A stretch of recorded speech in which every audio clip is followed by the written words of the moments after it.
James Heinfeld is the president and CEO of Nanoprobes Inc., which has received several NIH awards. Nanoprobes specializes in medical test kits, such as the ones that determine if a woman is pregnant or not. In 2011, he received an award from the British Institute of Radiology for contributing to the advancement of the science and practice of radiotherapy, radiobiology, and physics. Dr. Heinfeld holds joint appointments at BNL and is an adjunct professor at Stony Brook University. Thank you so much for joining us. I was working at Brookhaven National Lab as a scientist in the biology department and working on these gold nanoparticles kind of before nanotechnology took off, like 25 years ago. And they're gold particles, gold atoms in the center with an organic shell. And these were used originally as electron microscope labels. And here's an electron micrograph of an antibody fragment. With you can see the little white dots. Those are the gold particles. So you can kind of track antibodies, which are kind of transparent. And that actually got on the cover of Science magazine. And after that, I got calls from people from Australia and saying, "Oh, when can we? How can we get these?" and so forth. So, and I decided to start a company. And our mission is really to provide these nanoparticles to researchers. We kind of branched out to magnetic particles and all different other particles. And also, I had this interest to try to work on cancer therapy with nanoparticles. About the company, so we incorporated in 1990, which is a few years back. And I want to mention that I use the Small Business Development Center at Stony Brook, and they also have one at Brookhaven Lab now. And I think it's still a free facility, and for people that don't know too much about business, they help you develop a business plan that you really need for looking for investors or even getting into an incubator or really just formulating your ideas of whether it's going to be viable or not. So I would recommend to look these people up and let them help you.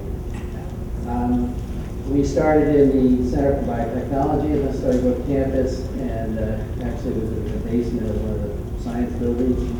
And then we had products in the first year. So the business plan was actually I kept working full time at Brookhaven, so sort of in absentia. And I hired two people, one an administrator and one a scientist. And we actually made some of these products and started selling them and applied for SBIR for the first year. And then actually we got one SBIR, and that kind of helped us to get started. Then we moved to the Long Island High Tech Incubator on the Stony Brook campus. And that place is all set up like with rooms of, I think, 500 square feet, and you can have as many as you can afford. And they have hoods and carpets and a Xerox machine and all kinds of things like that. So it's very convenient. I'd have to say, after I moved out of there and rented, we're in a rental industrial area now, and the rent is actually a lot cheaper than what you would think that an incubator would sort of try to help you and have low prices, but the prices aren't that low. In 2000, we relocated to Horseback Road, which is off exit 68 on the expressway. And then a few years later, we expanded. We doubled our space from 3,000 to 6,000 square feet. Currently, we have 16 employees. We have 30 worldwide distributors. We sell direct and also sell nanoparticles through like Signal Rich and some other companies. We also kind of invested in patenting because if you want to license something, usually the companies want to have some proprietary protection. So that's the reason for that. Where does our income come from? Sales, SBIR and SBTR grants, which I think have been very important for keep us going. And also we did develop a breast cancer test that we licensed to Roche, and that's being used worldwide. So, but the grants that have been very important. You might notice that missing from this list are investors. So as you know, if you have something small, an idea or something, I guess a lot of companies, I think they grow rapidly, like Microsoft or most of the ones you can think of, they get investors and an influx of capital and they grow very rapidly. So I kind of took the opposite approach and tried to bootstrap along. So with the financing, it took about $50,000 to $100,000 to start it up, and I second mortgaged my house and savings and so forth like that, and actually was, paid kind of by myself for the rent and personnel and for a few months, and the equipment and supplies, legal accounts and so forth. And the SBIR grant was very critical because we got that more or less in the, after about 1 year in. And what was selling some products, we were able to sort of break even after a year and a half. And then we started out as an S Corp and then switched to a C Corp. S Corp is like mom and pop, like if you have a store and then at the end of the day you just clean out the register and take it home. And you might think that if you're if you only have a couple of people involved, that it should be that. But what happened is 1 year we actually got some grant money to buy some equipment, and then my accountant called me up around in April and said, "Oh, by the way, you owe $60,000 in taxes, personally." I said, "What?" And it turns out that when you buy equipment, it counts as an asset, so therefore it's taxed. And the SBIRs do not directly fund any tax. They allow you to buy the equipment. Like you can buy a $100,000 piece of equipment, and they'll pay for it. But what you don't realize is that you have to pay tax on that $100,000, like right away, because it still has $100,000 worth of value. So the IRS thinks you have $100,000. And if it's an S Corp, you yourself are responsible for it, for paying the tax. So that was a big hit. And then I switched to C Corp, which is like more standard corporation. And that way, okay, if we get a tax bill and the company goes bankrupt, they go bankrupt. Currently, we're about breaking even every month. We're not a non-profit, but we're kind of a no-profit business. But it does allow us to conduct research and do new product development and do some cancer research. And our profits really go to further, research and product development. We have 6 PhDs on the staff. My personal history: I got a degree in molecular engineering, a PhD, which I was talking to some people here, and they said that's a real impediment to progress. Anyway, I did postdoc at the University of Chicago. I was a B&L scientist for 32 years.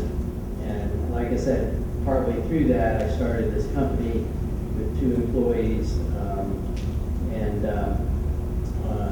And I wasn't really paid at Nanoprobes for the first 12 years because I had this other job. And now I'm fully over at Nanoprobes.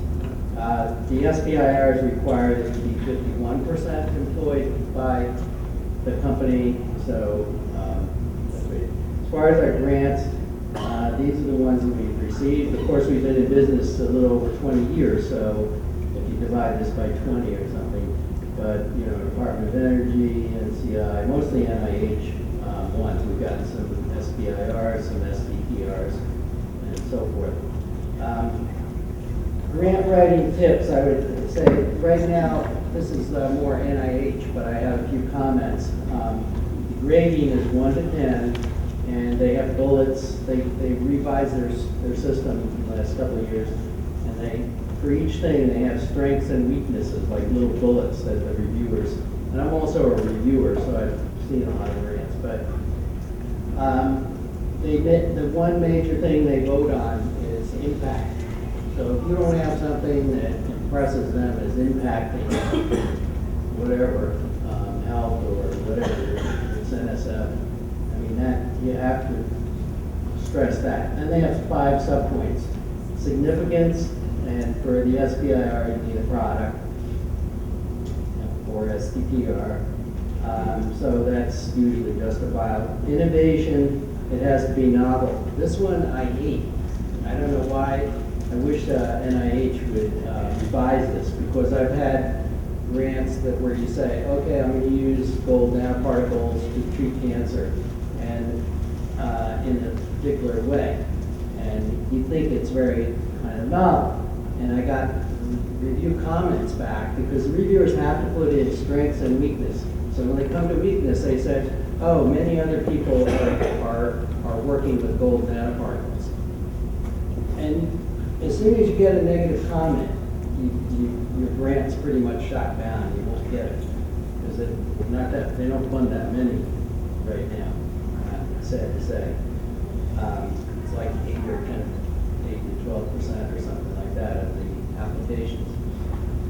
So innovation is very hard to get around, because anything you do pretty much is built on something else. So you have to work very hard to convince them it's an innovative approach. My comment there is always use a backup plan.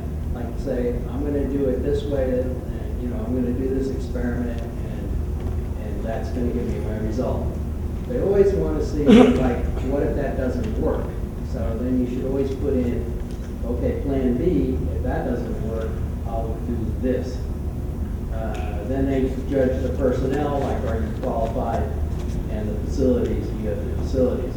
Also, publications help. If you can write a paper and get it published, because I've had grants turned down, they said, well, yeah, it sounds very good, but how do we know, you know, it hasn't been peer reviewed and published yet, so then it got turned down. I just wanted to say this breast cancer test was a result of the STTR that we got, and right now, like, cancers are all very, people know more and more about it, like with genetic testing and so forth, you know, that certain genes are involved. Well, in about 30% of breast cancer cases, actually the worst ones, there's a mutation called HER2, which is human epidermal growth factor receptor 2, which is upregulated. So on the surface of the cells, there are many more growth factor receptors, which tells the cells to grow faster. And so we developed a test, because it's a new discovery in the last few years, and a new treatment's been devised. People need a test. So these are human. We work with the Cleveland Clinic. That was our partner in the STPR. Like it was a company and like a university or hospital. And we work with the Cleveland Clinic. These are human breast cancer biopsies. And what we did is we looked for the HER2 gene, and we're able to amplify that with metal nanoparticles. And you can see in each cell, I don't think I have a pointer here that works, but you can see like two pairs of dots, and those are actually the single gene for HER2. And so this is a normal tissue, and unfortunately this is one disease state that has this HER2 gene duplication. And Genentech came out with a monoclonal antibody that binds to this receptor and the patients live longer, so this patient will go on that treatment. Thank you very much. Thank you.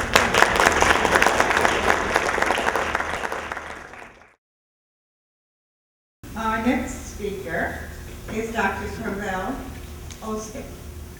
He's a medical doctor and an associate professor at Cold Spring Harbor Lab, and his company is Cetericane. He is the recipient of several SBIR, STTRs for his research in the study of brain disorders.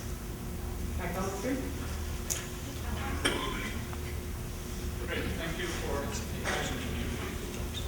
I'm the recipient of several grants, actually one SBIR. I still run as a full-time lab at Cold Spring Harbor, and we've been working with a starting company a little bit over than a year ago, so I can tell you really freshly what it means to start, especially if you're keeping another job. So our discipline is screening drugs in neurobiology, and I won't tire you with too much details, but this is sort of the picture that you can sort of take for a lot of other drug discovery for medical disorders.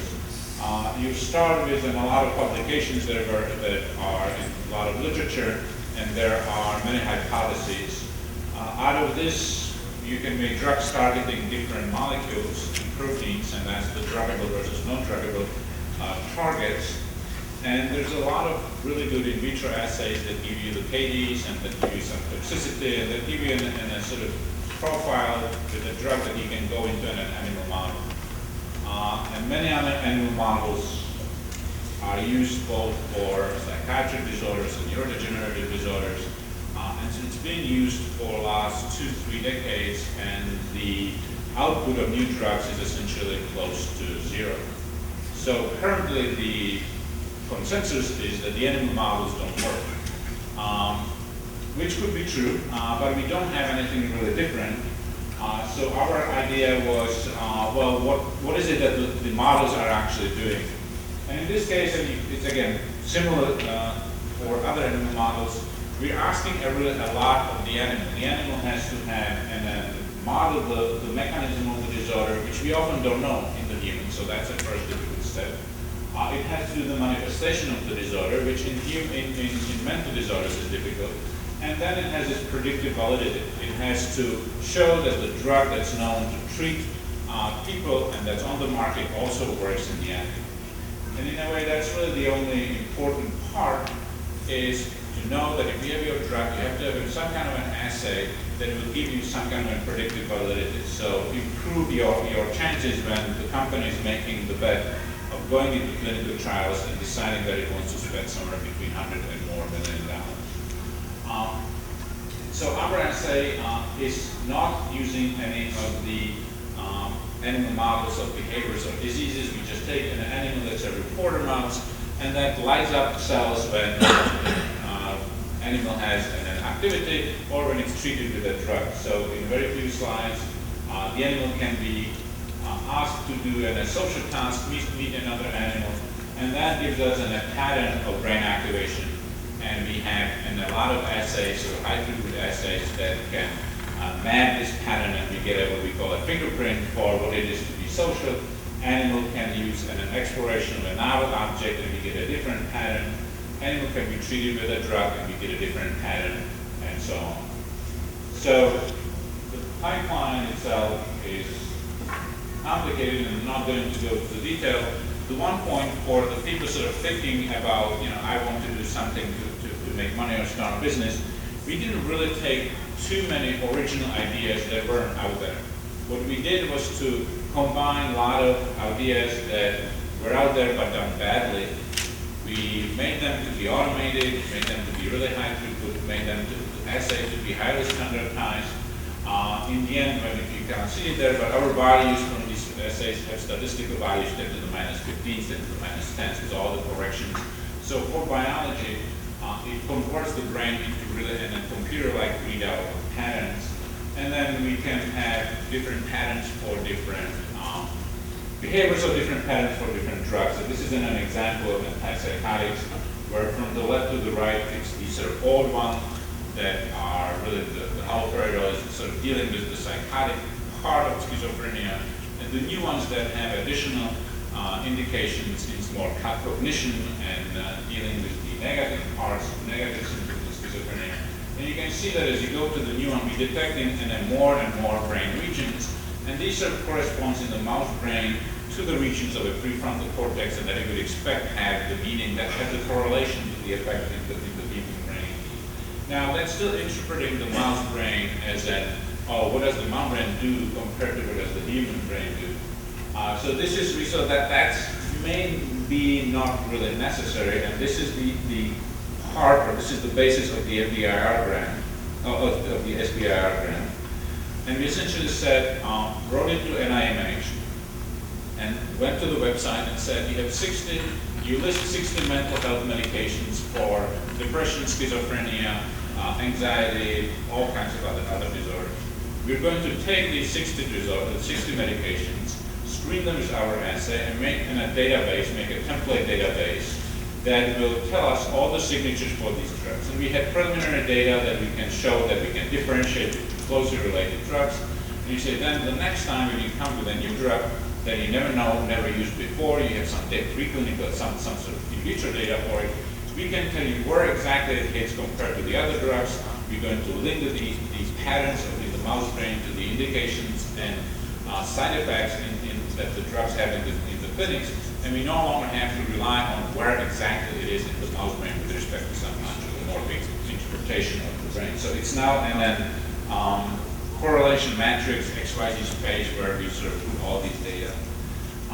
They liked it. We had, and then good luck that it was in a special RFA. So I think for SBIR, it was the first submission. We got and then about $350,000 for the phase 1. And then about $600,000 per year for the phase 2 if we're going to get the phase 2 at the end of this year. From the advices that we had, we were told that if we have enough data, we should go for the fast track, and at least for us it paid out. I don't know what others' sort of opinion on that is. It was more difficult to write because we had to write sort of from scratch in a business plan. So the grant has about 11 pages of the science, which is straightforward for somebody who does science don't like. But and then 11 pages of business plan wasn't that straightforward. So we worked with the Stony Brook Center. We also hired somebody that I knew that's a sort of private consultant for these things, and that part was really done more or less by other people because you have to have somebody who knows what should be in the business plan, and so on. Currently, so we work as a contract research. So we sort of started with the idea, well, we will provide them a service, and we have our customers is anybody who's making drugs for the brain disorders.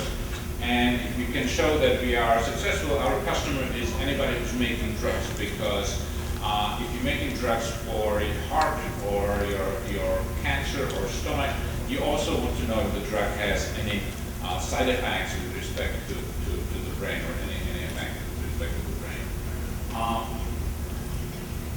We have filed a patent. You'll be probably hearing from everybody that we should have patent. We absolutely should. We spent a considerable amount of money on it. Through some friends, but we went with one of the top patent law firm, and from the sort of results that we had and what I saw from other people, I think it really pays off to spend money at that stage, because you get something that's tight and that's well written and that will increase the success, or when you actually then applying for the patent publication when it's being reviewed. We got reasonable, quick early business. We went more or less through my sort of knowing other people that meanwhile migrated into pharma. So we started making quickly money, and we started with about 3 or 4 people. And we're now sort of thinking about the next step to transition. We're moving out. We were in Cold Spring Harbor. We're moving out of Cold Spring Harbor, and we're facing the questions with respect to the slow growth or fast growth. We had, I should say, $1 million and then investment, VC investment, private investment, and we're now going to go for the Series B. And we probably are going to do and then try to do a rapid growth, mainly because the market is very large, and if we can show that we are able to do it, even though we put some barrier to entry to others, like it's a difficult technology to set up. We have any patent protections, but possibly you can never really predict that you cannot be out-competed out. So we're trying to raise a significant amount of money and try to set it up as a large amount.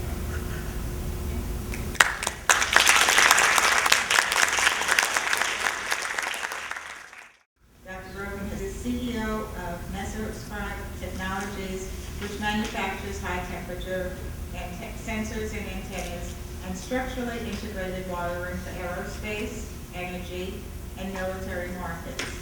Dr. Brogan has 15 years of experience managing the growth, operations, and finances of a small high-technology company, and it has helped raise $2 million in funding through government programs and industry to develop and commercialize the company's direct bright printing technology.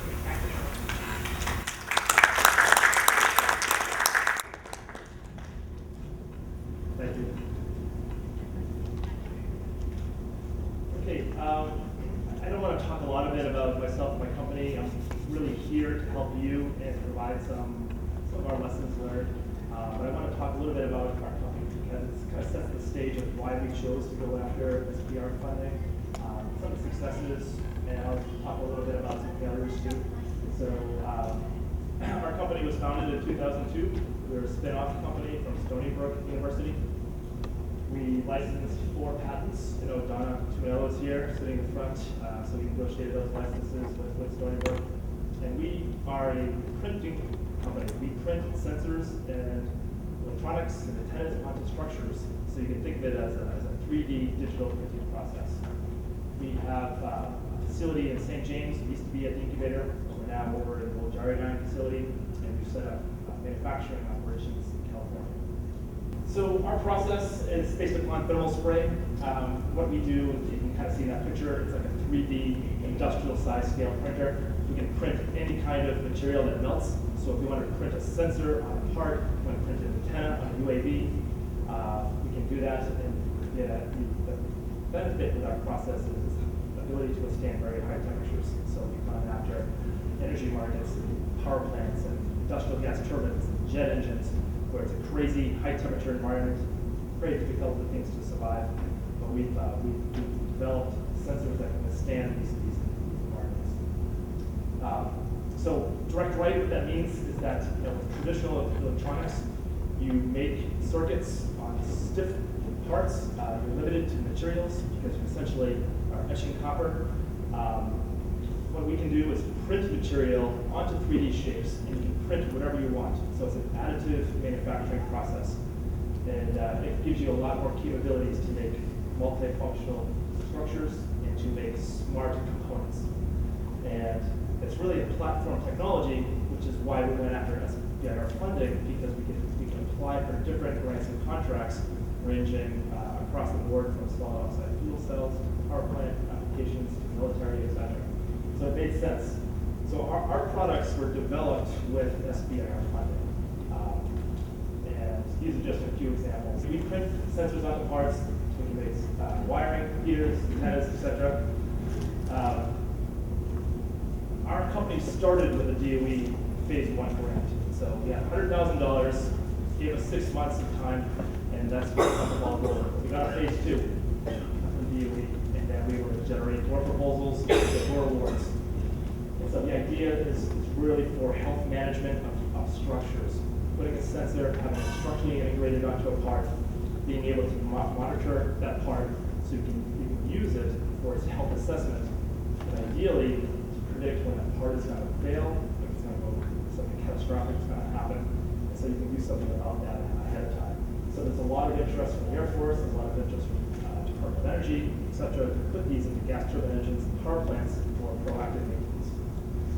That bottom picture, the bottom right, there's an asterisk there. We demonstrated the ability to make a thermocouple temperature sensor on an engine part because of the DOE grant. But gained the attention of Siemens at the time. And so it gave us the visibility. They liked this concept. We wrote a proposal with them called a NIST ATP. So that's what that grant number is. This is just a screenshot of that project because what it provided was a $5.4 million award between Siemens and Mesoscrap. What it was a real shot of adrenaline. We had 3.5 years of stability, a lot of money coming in, and it was really because of that SBIR award that gave us that visibility to take that technology forward. So there's other tangibles associated with SBIR contracts. And so that was a really big program. It got really our technology to move forward. Working with an OEM or a partner is definitely encouraged because they can help you, they can give you the specifications that they need, problems that they have, and you work to address it. That way you can eventually sell down the product. So you really want to engage somebody as early as you can. I think all our successes have always been with companies and other partners that we've engaged right from the phase one process. Another example of a success was we developed this roll-to-roll process with NASA funding. So large sheets of polymer kind of fed through our system, and we were making these really large antennas. Well, it turns out NASA no longer had a need for these antennas. So not every project is successful in that sense where it can get transitioned, but we had this really cool capability to make these large 10-foot, 20-foot, 50-foot antennas that actually had no length limitation. So luckily, we're like, okay, what are we going to do with this? So we look for other opportunities to commercialize it in other markets and other sectors.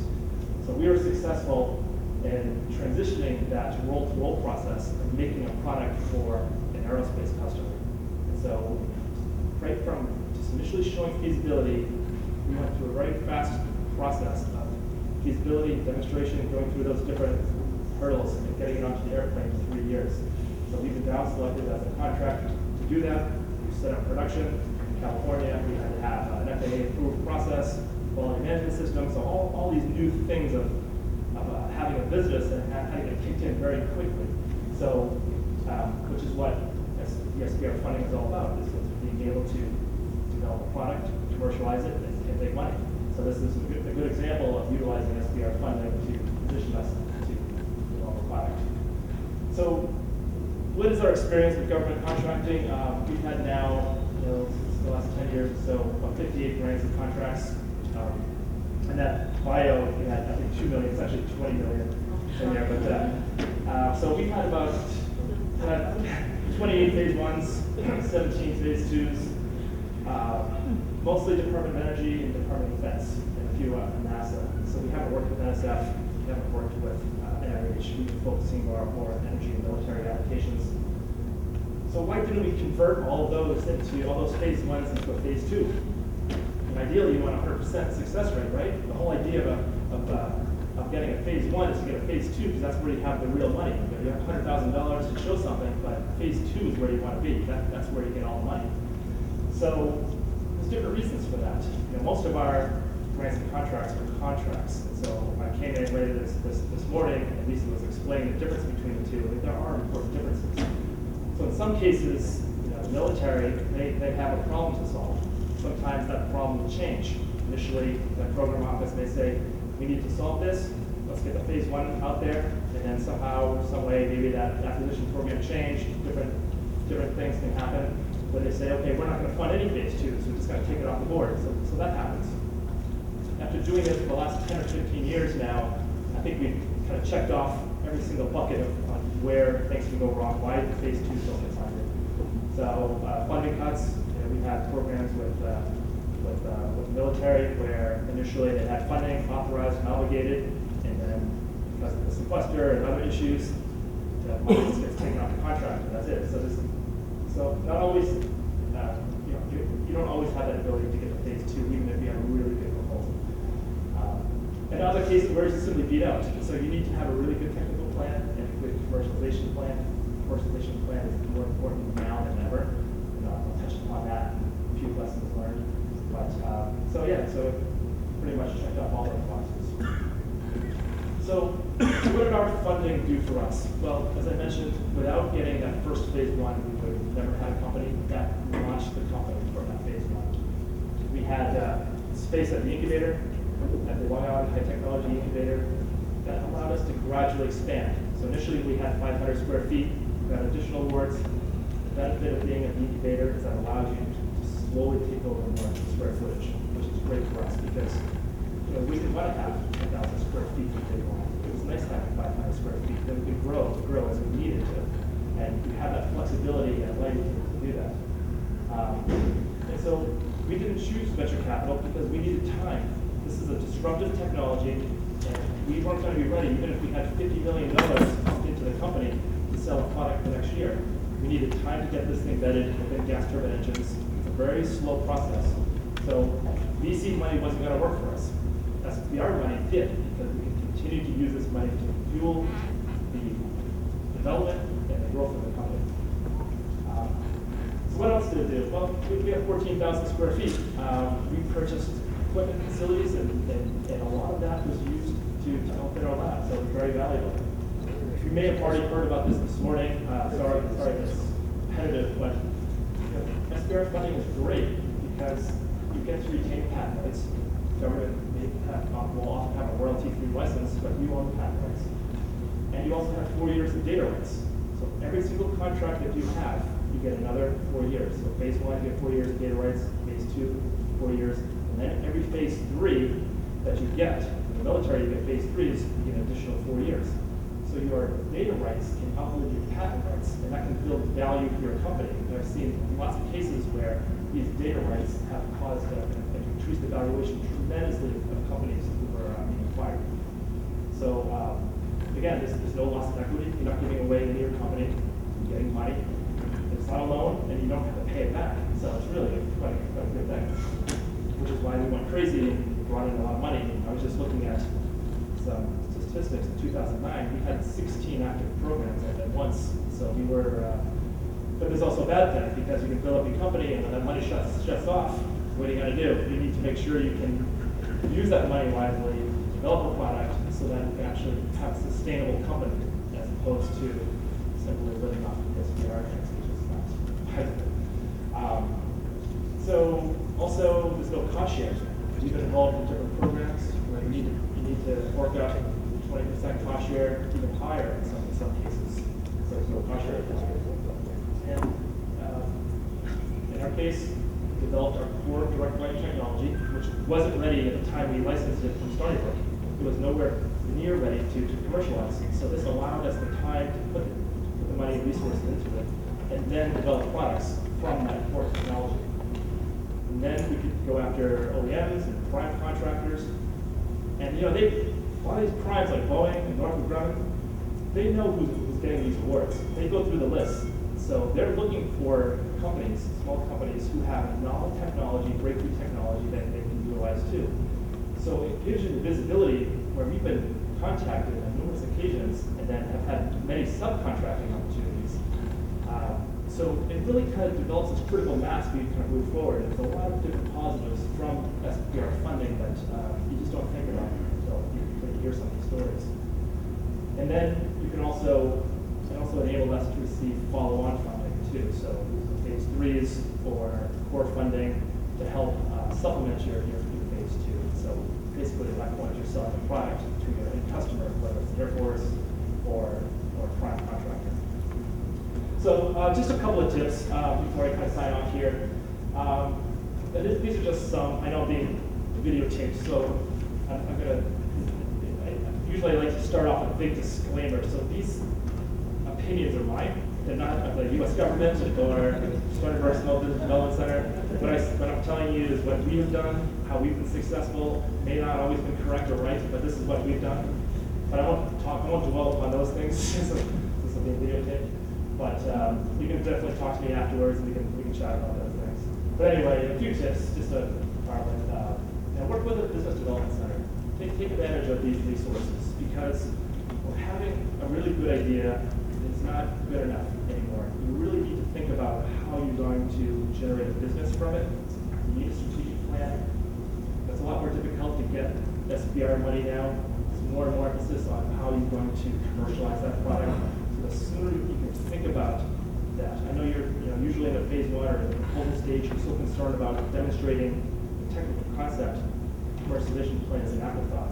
It's it's an important thing if you actually want to create a business from it, because it'll just drive you crazy if you leave later. So let's do that, especially if you can take advantage of free resources. In our case, the more you can engage a customer who can also help you as a development partner, the better. And we've been successful doing that, and we should have done more of that. When I look back upon it, there's been a lot of missed opportunities. So if I can just tell you up front, then you can listen and learn from my mistakes. And these are kind of simple things, but it's just keep your expenses low, stretch the cash. What we have done, we've received a number of low-cost time extensions. And contracting officers at the different agencies hate it. I mean, they like to see the money spent and they want to move on.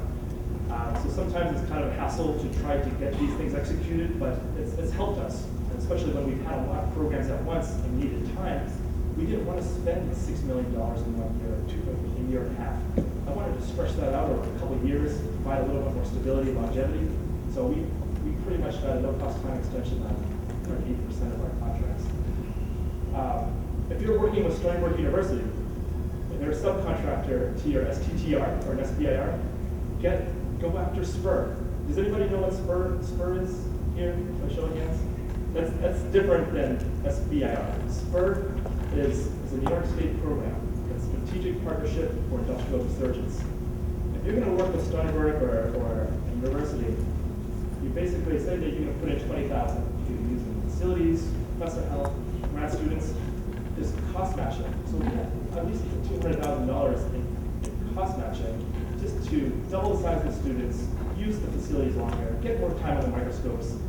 And this is the program that's available now. So it's free money. So whenever you can get free money, it's not a bad thing. So especially if you're working with a university, just go for it. You might as well.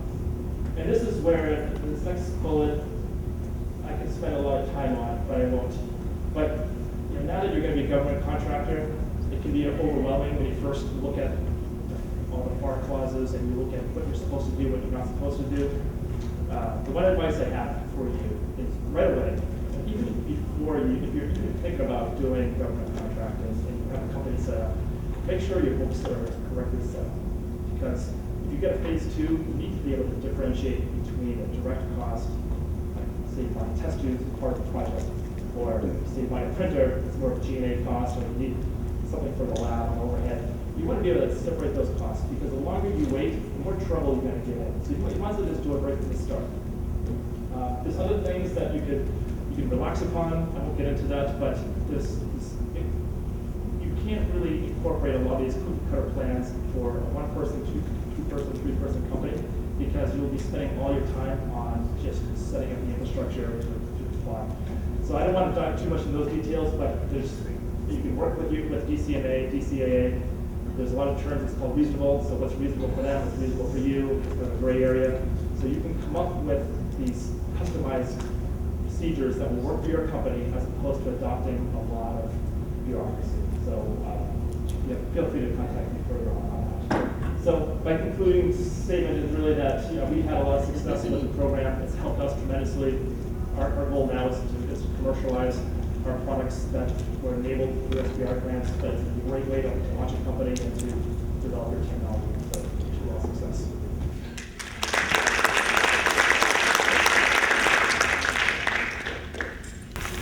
All right, I want to ask you about a couple of things before we move on to our next speaker. We're going to go back to the video case, so to speak. How many of you applying to serve the Small Business Development Center? Okay, big issue. You need to all be clients of the Stony Brook Small Business Development Center, and let me tell you why. You all have a passion for what you do. You're all very good at what you do. But you've heard among the stars up here today that what they don't love to do is write a business plan or do any of the projections or any of the marketing that goes with it. Well, it needs to be done. It's not an either or. Both need to be done, and both need to be done well. You've heard them talk about the fact that they work with the SBDC, because guess what? That's what we do. You know your business, but we know the business of business. And we know how to do those financial projections. and we know how to write that business plan, and we know how to get to market research.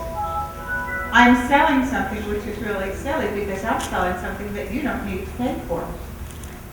So I'm telling you, it's in your best interest to be a client of the Small Business Development Center. You know, another thing that's been a common thread across here, it's one thing to have wonderful research and it's a wonderful thing to do successful product. But if you don't know how to commercialize it, all you have is a wonderful idea that's yours alone. So commercialization is critically important if you really want to grow these businesses. And my guess is that you're all sitting here because that's what you want to do. Well, again, let us help you to do that. Michael Fury is currently the manager of the research partnerships at Brookhaven National Laboratory. His responsibilities include coordination of proposal review and approval, negotiation of contractual agreements, and interactions with the Department of Energy as required, obtaining necessary approvals. Over the past 15 years, he has been directly involved with B&L's Technology Transfer Program, having served as the Assistant Manager of the Technology Transfer Office and as the Program Manager for B&L's Laboratory Research Program. What I'm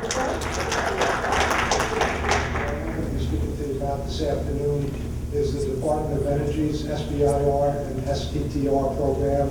Like all the other major federal agencies that have significant R&D programs, DOE has the obligation to have an SBIR and STTR program. A couple of words of distinction between, I'm talking about the DOE program. Brookhaven National Laboratory, for those that don't know, is a DOE laboratory. It's a DOE-owned laboratory, but it's operated by a contractor.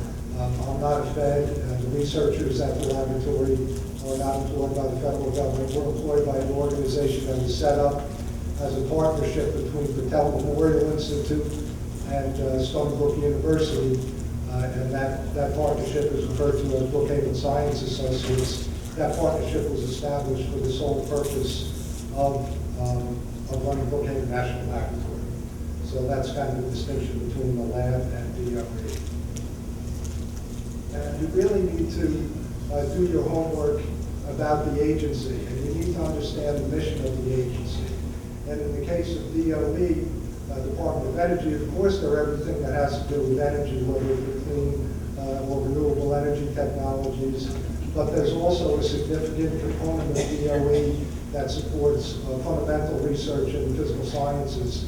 The DOE Office of Science has the most funding in the federal government that goes into basic research in physical sciences. And then the third mission area is they are responsible for safeguarding the nuclear stockpile. DOE in the Cold War era was responsible for developing our nuclear arsenal. Now our responsibility is to safeguard the stockpile of nuclear weapons and to clean up the mess that they made when they were developing these weapons. So they have a program in nuclear safeguards and environmental remediation in that one mission area. DOE is a large agency. It's fairly complicated in its structure. Nothing as complicated as DOD. So if you navigated that landscape, DOE is going to be a piece of cake. But basically, they have their program offices set up to satisfy each of the three mission areas, or one of the three mission areas, whether it be non-proliferation, nuclear safeguards, fundamental science, or the energy technologies area. And there are multiple programs that deal with each one of those missions. In the science and technology area, for instance, there's a program in advanced scientific computing, basic energy sciences, biological and environmental research, fusion energy, high energy physics, and nuclear physics. So if you were to look at an SBIR, STTR solicitation from DOE, you're going to be wanting to stay tuned into whatever technical area is of interest to you, because that's where the topics are going to reside that you are going to respond to. I've heard this mentioned earlier today. You all have great ideas and you're passionate about your ideas, but you really need to stay focused on what the mission and what the goals of the agency is that's soliciting your proposals. Sometimes there is no match, but that's really what you have to pay attention to, because you won't be successful in getting a grant unless it is closely aligned with the research topic areas that the agency's putting forward. Okay, so the way that DOE runs that program, SBIR program, is probably not that different than some of the other agencies, in that they have these program offices that I just talked about, and they are aligned to the topic areas that I mentioned. And what those program offices do is they actually develop the topics that are going to be identified in the solicitation. They identify the reviewers that are going to be responsible for reviewing the proposals. And they recommend the awardees, and then they manage the projects. So you have the program offices, you have the SBIR STTR office, which is in headquarters, and that is responsible for administering. They put out the solicitations, they receive the proposals, they disperse them to the peer review groups, and then they ultimately will ensure that everything complies with the SBIR STTR legislation. And they do outreach, things like this. And then there's a third leg of the three-legged stool, and that's more the administrative or the contracting part of it, and that's handled by the DOE Chicago Operations Office. It's not so much important where it is, but again, I think there's some efficiencies that DOE has gained by having one location responsible for all the contract, a little more consistency system-wide. Rather than through that bureaucracy, you understand that it is a bureaucracy, and at least if it's a consistent bureaucracy, you can deal with it over time. Within each of the program offices, again, talking energy, talking science, talking nuclear non-proliferation, there are R&D topics that are generally of interest to these program offices. Each solicitation will include each and every one of these R&D topic areas, but I think you, as trying to navigate and understand DOE, it's helpful to you to understand what your technology fits in within DOE. It makes it easier for you, because in addition to wanting to be on the mark as far as what DOE's interests are, you also want to stay tuned into the fact that DOE doesn't solicit all topic areas in each and every one of their solicitations. DOE has two solicitations planned for FY14, the first of which deals with the science areas that I mentioned, as well as the nuclear non-proliferation. Then there's going to be a second release, or second solicitation, which deals with topic areas related to everything energy.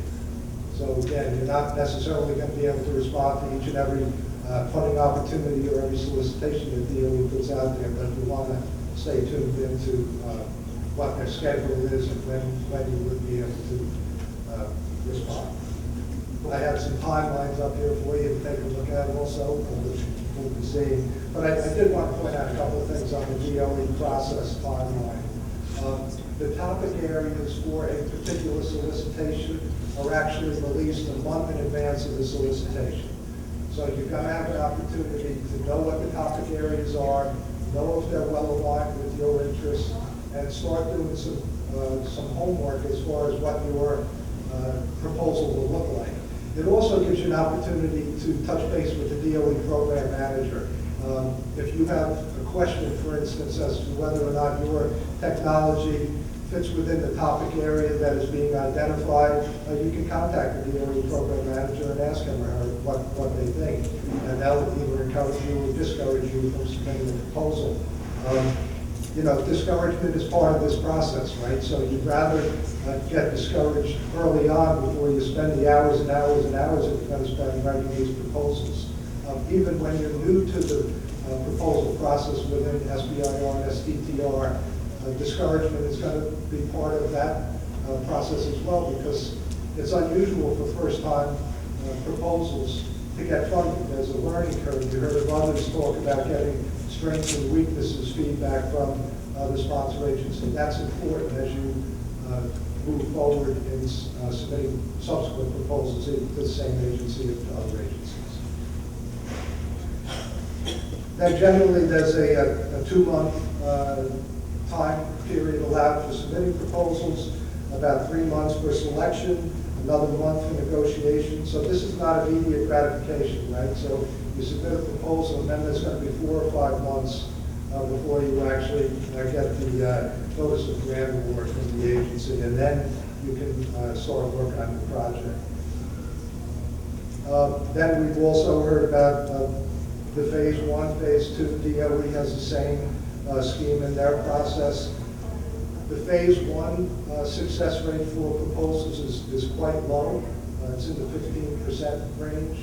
However, phase 2 is in the 50% range. Now, the bad news is you have to have a phase 1 before you get a phase 2, so you have to go through that competitive process and ultimately be successful in your phase 1, and then you'll be in a much better position to get your phase 2 award. And the dollar amounts are greater also for phase 2. Phase 1 now within DOE is in the 150 to 225K range, and phase 2 is $1 million to $1.5 million. I could talk to you about the role that B&L plays in the SBIR STTR. We're open for business in terms of partnering with small businesses. I just heard some material the other day where Brookhaven actually is a partner on more SBIR and STTR programs than any of the other DOE laboratories in the system. And that hasn't always been the case. But it is now. And we are able to partner in some surprisingly basic research areas. A lot of our SBIR, STTR partnership programs are with small businesses that are working with us to develop very niche markets in developing instrumentation for improved devices that will be incorporated in our accelerator complex or in our National Synchrotron Light Source. And they work closely with our researchers. Our researchers are influential with the program managers in getting topic areas identified because it's a technical need that's needed by the light source or by the RIC, and therefore it's a technical need that DOE has. So if you're working with our researcher and he's influential in getting a topic area, then you have your alignment, and your interests are very closely aligned with what the topic area that DOE is seeking proposals on. So it produces a much higher success rate than if you go it alone. And I don't think that's only true of involving yourself with Brookhaven, but I think the same would be true of partnering with Stony Brook University as well. You bring the credentials and the experience of those researchers, the unique facilities that they have, and it just gives you a much better opportunity to be successful in your proposal.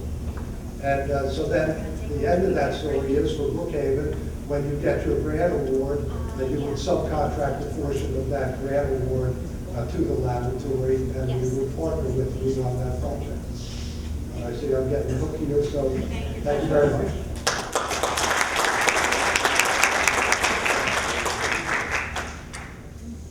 As you can see, we tried to give you guys some information straight from the horse's mouth. It seems now I've got the dead horse here, and that might be appropriate for 2 reasons. One, we've had a couple of difficulties, but one of the things I wanted to talk to you guys about is what you won't hear as much is how people royally screw up.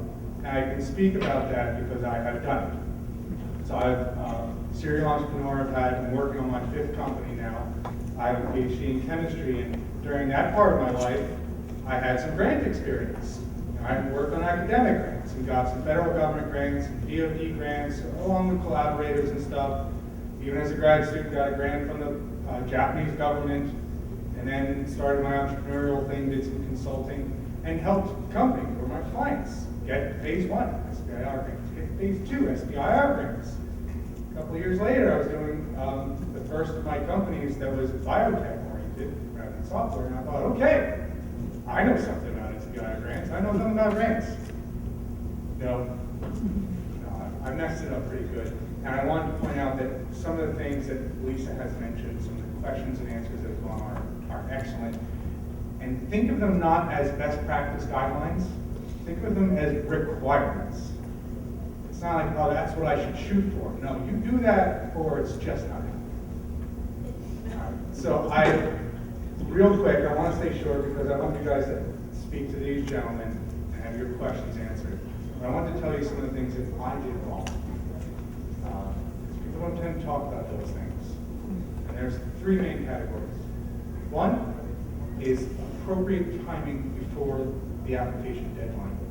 Make sure you had time for a bunch of stuff.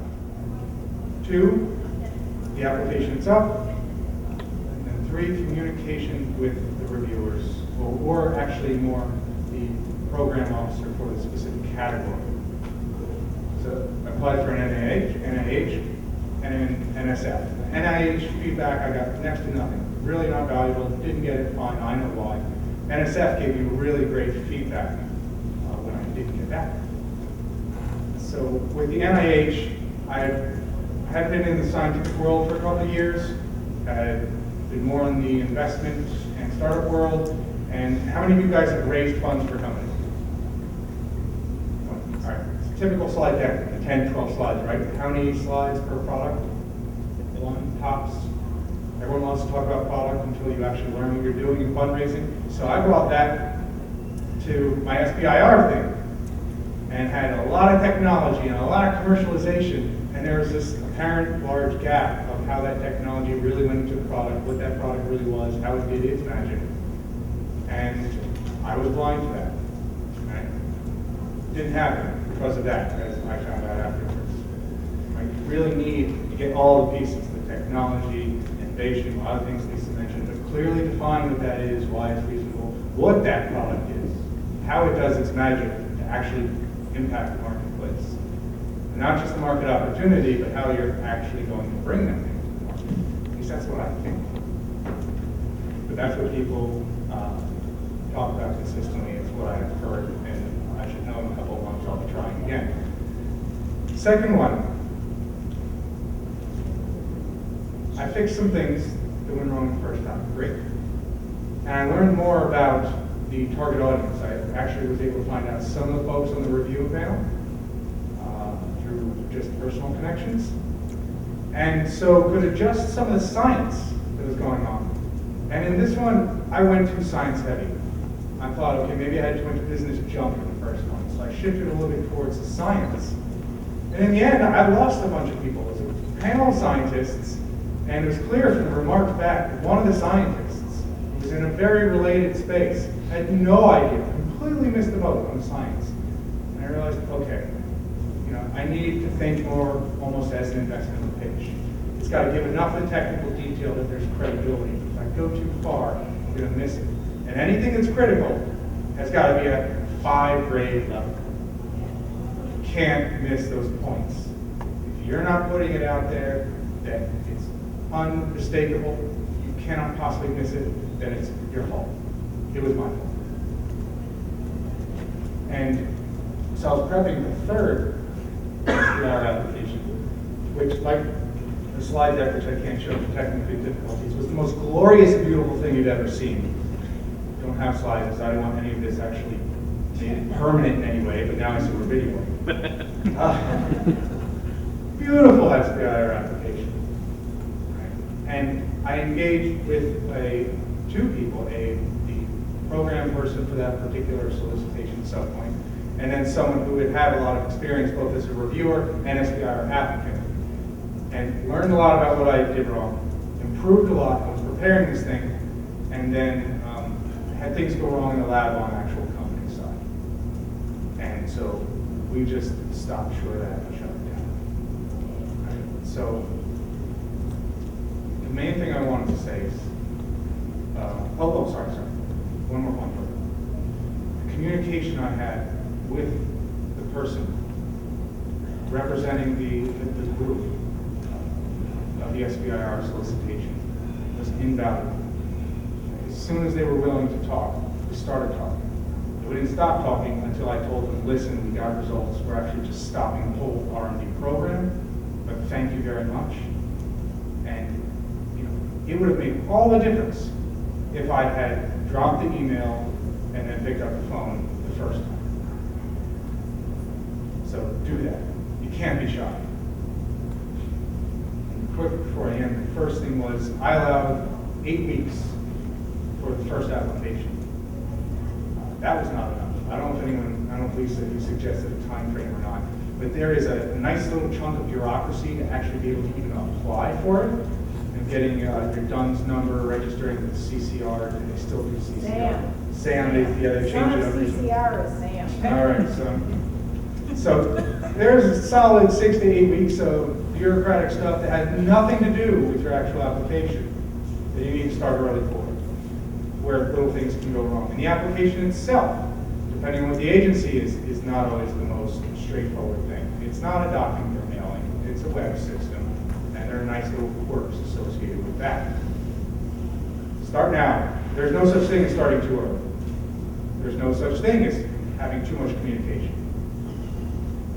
And think of the excellent advice Lisa's been giving. Ask these gentlemen who have gotten it right some of the things that should be requirements, not suggestions. Good luck.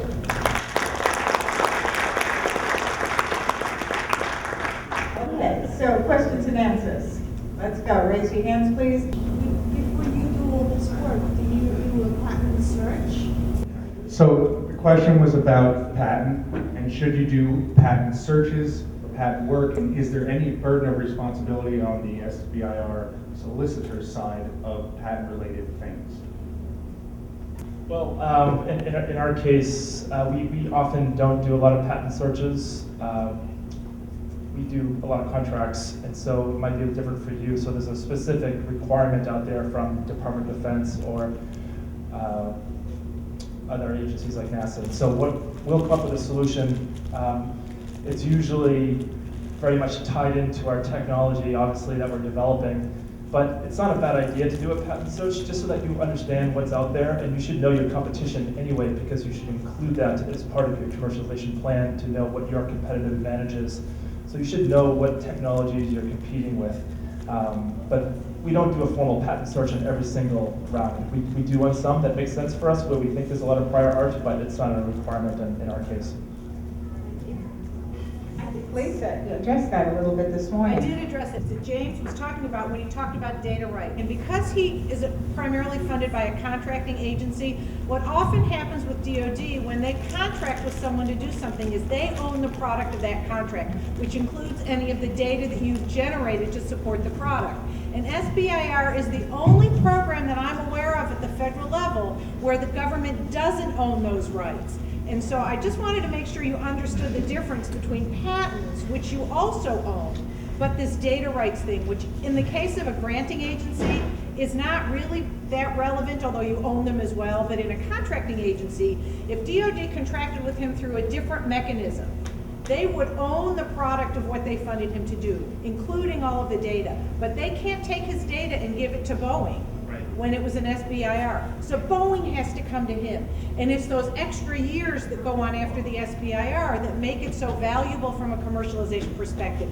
And you brought it up, and I just wasn't sure they got it. And I apologize if you did, but I wanted you to understand the power of that, which isn't directly relevant to your question. And yes, we talked a little bit about the patent stuff before. I wouldn't hold back, doing the patent search before applying. I mean, if you think that from the literature or from what you can find out on the web or, browsing through patents yourself, generally go ahead and apply. When we licensed our product, that breast cancer test, the company we licensed it to spent $50,000 to $80,000 doing a patent search because they really want legal opinion about, you have to really get into the patents and you have to say, are they valid? Is there freedom to operate and so on and so forth. It's a very expensive process. So I would just go on your gut feeling. If you think it's a valid idea, go ahead. When you say data rights, I'm still not sure what it means. You have data that you use to set up your experiments, to test things, kind of the parameters of the test and so on. And then you have data related to the results that you get from applying those testing parameters. I'm talking about both. Yeah, it's both. It's both combined. Next question, who's going to attempt that? So what you're really talking about is, in general, funding your venture rather than funding high-risk innovative research. Right? Funding your venture and funding the research can happen by any number of mechanisms. The SBIR STTR specifically goes right up to being more or less market ready and stops. Other sources of funding don't. just because you're pursuing this type of funding does not mean you're exclusive and that you can't pursue angel funding, VC funding, or any other type of corporate partnerships, whatever other types of funding that you need. But your responsibility as the business owner is to fund your venture towards success, period. Whether it's through grant programs or investors. And my suggestion is if you're going to heavily rely on the grant programs and you're successful, great. But you need to start raising funds to go to market and penetrate the market before you're wrapping up your phase 2. Right? And these are nice credibility indicators, as I think several people have mentioned, and they can naturally lead you to potential funders or partners or not. But if you are raising funds, the credibility does have weight. Right? Investors will look at it as a positive indicator. Are there any other questions? I'm really anxious to let everybody get started working with Lisa. I want to thank each of our guest speakers for coming today. We really appreciate it.